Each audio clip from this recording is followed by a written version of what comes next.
right now we're going to hear from PNM, our representatives, a little bit more about how to work with your utility.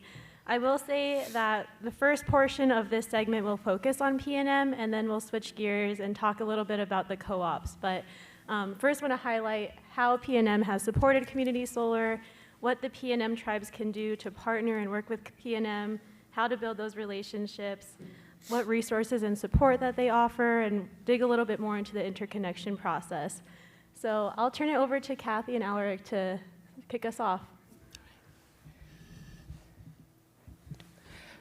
Good afternoon, everyone. Hello, Yate, Guatsi. It's good to see everyone here today. A lot of wonderful, familiar faces. My name is Kathy Newby, and I'm Director of Tribal Government and Customer Engagement for PNM. And before we get started, I just want to recognize former Governor Mark Mitchell from Tesuque Pueblo, and certainly former Governor Joey Sanchez. I got to tell you a story. He actually has purple golf shoes and a purple golf bag. So, and just want to recognize Representative Roybal Cabero for all of your work. Thank you for the work and what we've done related to community solar. And along with Alaric, we actually have a couple of other members of our PNM team. I want to introduce Travis Suazo, who is my senior manager on our tribal team. For those of you that know Travis, he's been with us for 6 years, six and a half, seven. And he is from Laguna, Taos, and Acoma, and has family certainly within the Santa Ana community also. And also just want to recognize Luis Estrada, who is on our solar community solar team, along with Alaric. So thank you for that opportunity. Just a couple of quick comments before we get started in related to the work that we do. Our tribal team is really committed very much 100% to the tribal communities that we serve. And for PNM in our territory, we serve 8 tribal customers. If you go furthest north to Tesuque, and then come south, which is Cojity, Santo Domingo, San Felipe, certainly Santa Ana, Sandia, and Isleta.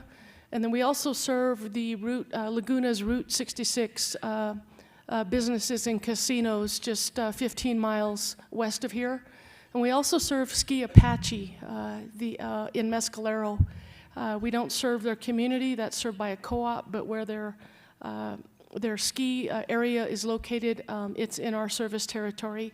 And we also have just a very small handful of customers on the edge of Nambe. I think we have roughly about 5 to 6 residential customers. So just to give you a lay of the land in terms of the customers that we serve.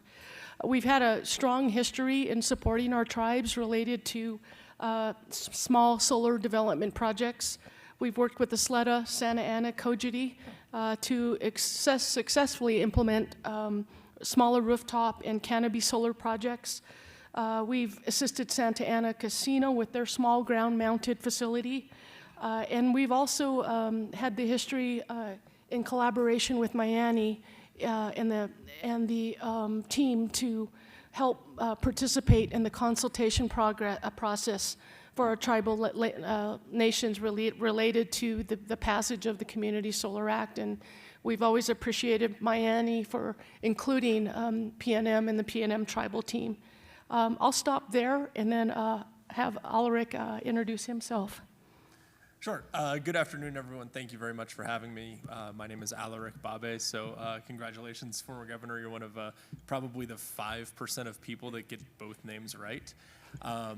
I oversee all of our customer sustainability programs, so that includes energy efficiency, transportation electrification, large-scale renewable energy, of which community solar is a large part, and new program design. So sort of a big umbrella, but happy to assist with all of those things. I think that on the sustainability journey, it's important to have a lot of different ways to interact with the utility.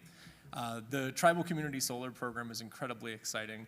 And yeah, I'm very happy to speak about it today, and will offer any assistance that anyone would like. I told Luis to bring a lot of cards today, so go bug him. Thank you, and yes, want to thank the PNM team and the tribal team for being supportive of tribal community solar projects since we first started the Tribal Community Solar Task Force, and they were really instrumental in helping make sure and move the legislation along across the finish line.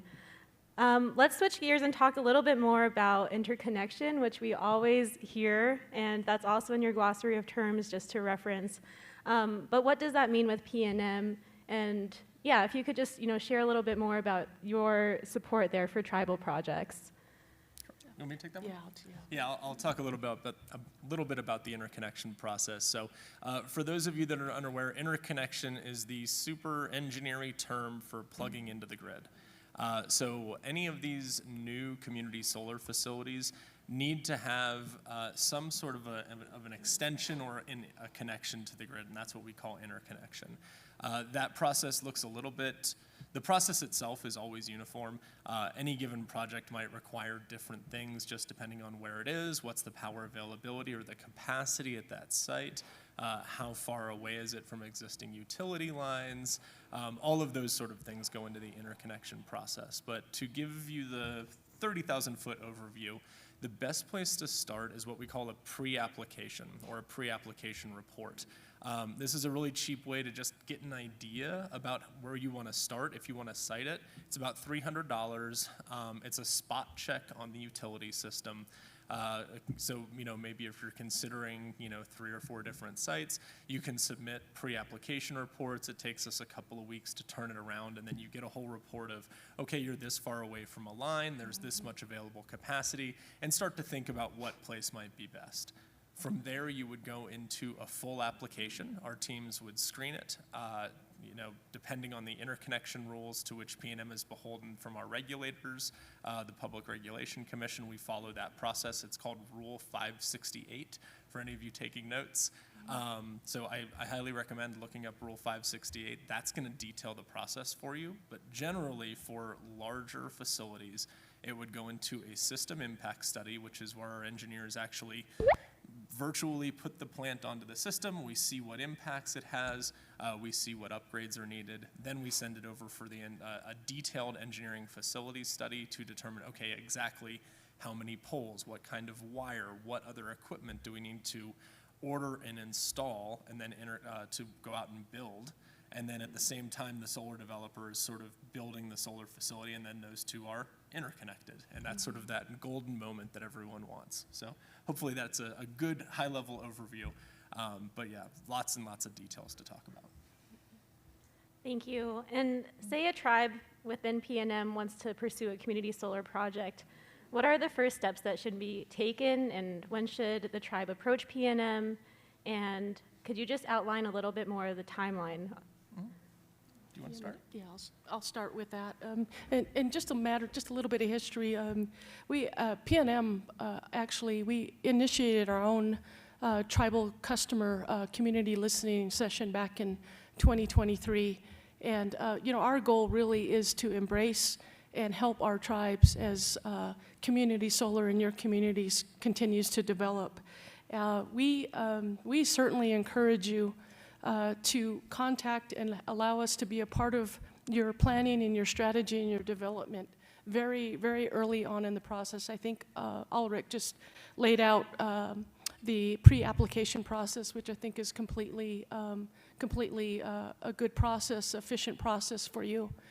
And I think that, I hope everyone understands that PNM, we're completely neutral to whichever developer a tribe chooses to go with. We are there to assist the tribe in any way we can, and certainly as the tribe makes that decision on the developer, we will move that forward.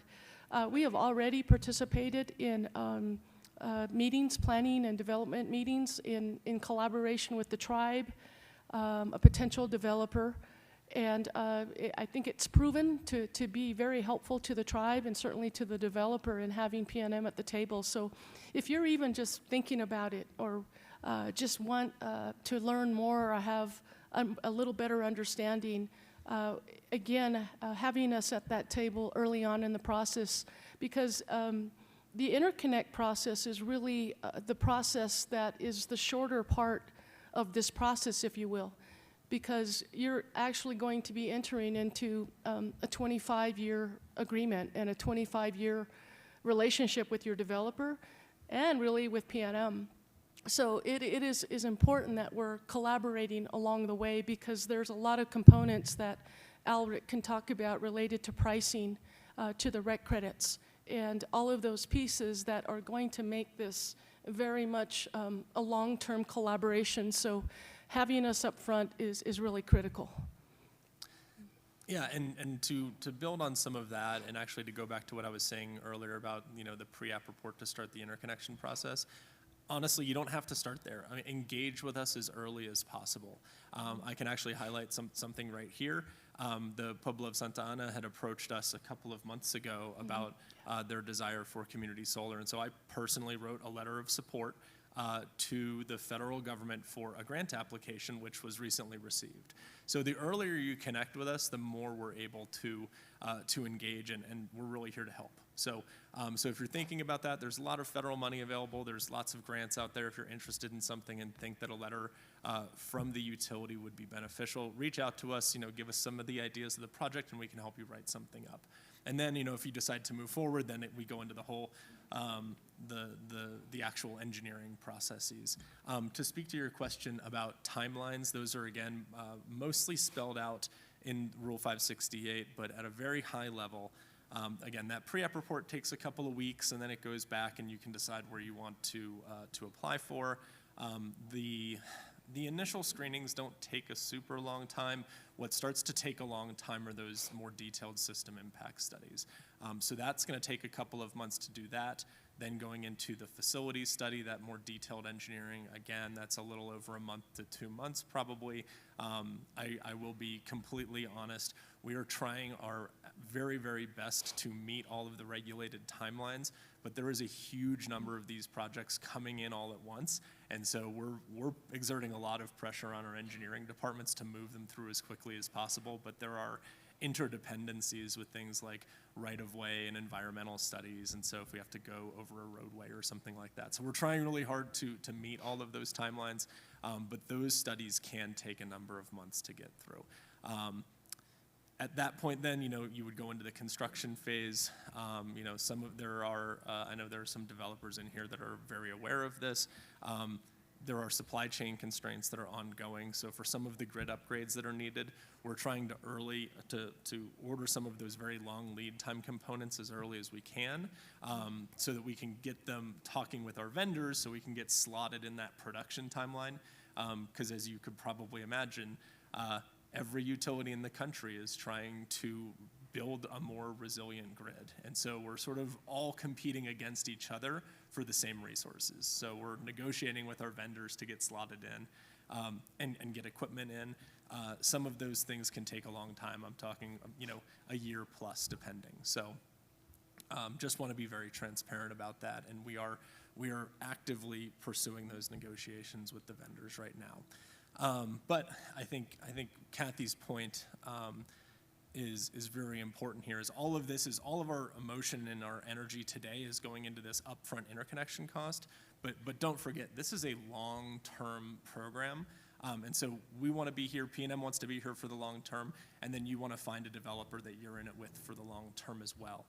And so these are 20, 25-year agreements and partnerships.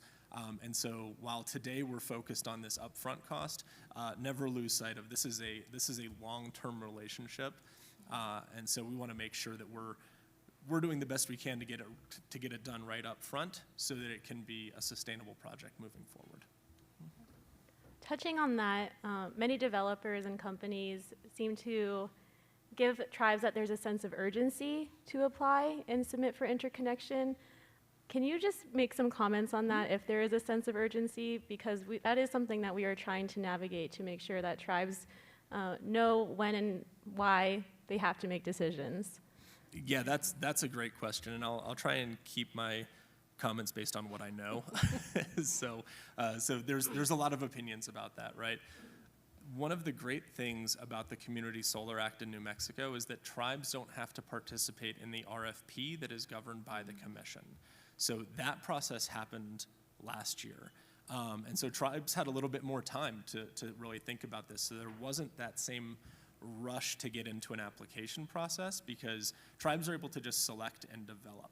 So on that side of things, there's not a rush to do it. However, there are certain grant funding opportunities and interconnection timelines, and you do want to make sure that you are applying in a way that capacity on the grid or that section of the grid might not be taken by other projects. So it's a yes and a no. You know, from our side, it's not that we're only accepting applications up to a certain date. That's certainly not the case, especially for tribes. Tribes are welcome to develop and apply for these projects at any point where they want.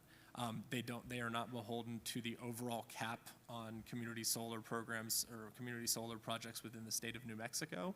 So from the PNM side, there's not a pressure, but I think what you're probably seeing is there's access to funds or maybe access to just other engineering realities that might be driving some of that. So I would ask those questions about, well, really why the push, and you know, what's governing this, and then you're free to make a decision from that. But we're certainly here to talk about that, and we can say, at least from our side, you know, we can tell you where we're at or what we're seeing. And what other resources and support can you offer to tribes interested in pursuing projects? You want to start? I was just going to give Kathy's phone number. No, go ahead. I'll follow it. Yeah. So yeah, as we've sort of been saying, you can probably hear our message. We're really here to help. PNM wants to be that trusted energy advisor.